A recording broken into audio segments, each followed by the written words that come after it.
ಇನ್ನು ಜಲಮಂಡಳಿ ನಷ್ಟದ ನೆಪವೊಡ್ಡಿ ಜನರಿಗೆ ದರ ಏರಿಕೆಯ ಬಿಸಿ ಮುಟ್ಟಿಸೋದಕ್ಕೆ ಸಜ್ಜಾಗಿ ನಿಂತಿದೆ. ಶೀಘ್ರದಲ್ಲೇ ಕಾವೇರಿ ದುಬಾರಿ ಆಗ್ತಾ ಇದ್ದಾಳೆ.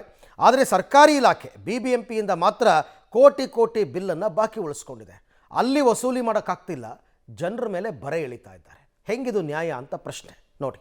ಜನರಿಗೆ ನೀರಿನ ದರ ಏರಿಕೆಯ ಬಿಸಿ. ಇತ್ತ ನೀರಿನ ಬಿಲ್ ಕಟ್ಟದ BBMP ಸರ್ಕಾರದ ಇಲಾಖೆಗಳು. ಸರ್ಕಾರಿ ಇಲಾಖೆಯಿಂದಲೇ 187 ಕೋಟಿ ನೀರಿನ ಬಿಲ್ ಬಾಕಿ. ಜನ ನೀರಿನ ಬಿಲ್ ಕಟ್ಟಿಲ್ಲ ಅಂದ್ರೆ ನೀರಿನ ಸಂಪರ್ಕವನ್ನೇ ಕಡಿತ ಮಾಡ್ತಾರೆ.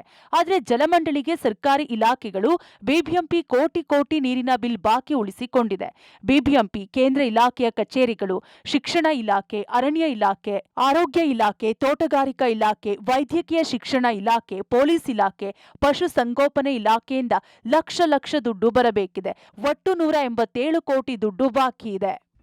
ಅದರ ಬಗ್ಗೆ ಕೂಡ ಈಗ OTS ಸ್ಕೀಮ್ ಮಾಡ್ತಾ ಇದ್ದೀವಿ. ಸೊ ಅದು ಕೂಡ ಒಂದು ವಾರದಲ್ಲಿ ತಮಗೆ ತಿಳುವಳಿಕೆ ಕೊಡ್ತೀನಿ. ಪೆನಾಲ್ಟಿ ಟೋಟಲ್ ನಮಗೆ ಒಂದು 194 ಕೋಟಿಗಳಿದೆ. ಹೌದು, ಸರ್ಕಾರಲ್ಲ ಎಲ್ಲ ಸೇರಿ.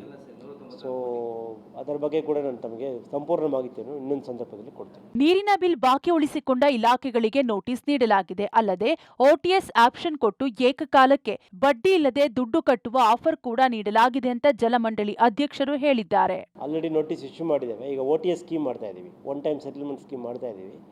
ಈಗಾಗಲೇ ಬೋರ್ಡಲ್ಲಿ ನಿರ್ಧಾರ ಆಗಿದೆ. ಈಗ ಸರ್ಕಾರ ಅನುಮೋದನೆ ನಿರೀಕ್ಷೆ ಮಾಡ್ತಾ ಇದ್ದೀವಿ. ಸರ್ಕಾರ ಅನುಮೋದನೆ ಬಂದ ಮೇಲೆ ತಮ್ಮ ಗಮನಕ್ಕೆ ತರ್ತೀವಿ. ಸದ್ಯ ನಷ್ಟದಲ್ಲಿದೆ ಅಂತ ದರ ಏರಿಕೆಗೆ ಸಜ್ಜಾಗಿರುವ ಜಲಮಂಡಳಿ ಮೊದಲು ಜನರಿಗೆ ದರ ಏರಿಕೆ ಬರೆ ಹಾಕುವ ಮುನ್ನ ಸರ್ಕಾರಿ ಇಲಾಖೆಯಿಂದ ಬಾಕಿ ದುಡ್ಡು ವಸೂಲಿ ಮಾಡಲಿ. ಪವಿತ್ರ, ಪಬ್ಲಿಕ್ ಟಿವಿ, ಬೆಂಗಳೂರು.